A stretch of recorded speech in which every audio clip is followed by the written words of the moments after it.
You've got to respect an athlete who gives it his all, even though the other guy is at a clear advantage.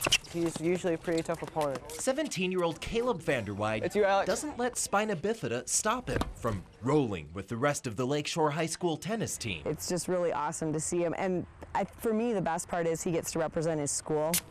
Let's be Matawan! Caleb's mom has never seen so many people at one of his matches. It's about 10 times as much as usual. All of them here for Caleb, or better yet, You know, his name is Caleb, too.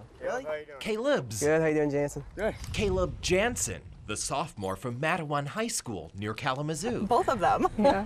Kind of a cool thing that they're both actually named Caleb. Yeah. It's just, Just a coincidence. Yeah. it is random. Finally, they meet for an official conference game. In fact, I think this is the first time this is his first year playing tennis, and this is the first time this year that he's played against another wheelchair athlete. So he's played against all able-bodied before this. Neither school can remember the last time two wheelchair tennis players took the same court. For me, it's like a dream fulfilled that he actually got to play a sport for his school. It was fun. It's a really good experience because I actually have someone who's actually at my skill level and not 2 times better than I am. They make a pretty good match. And even though Vanderweide scored more points, consider this a win for Caleb. Ted Land, WSBT Channel 22 News.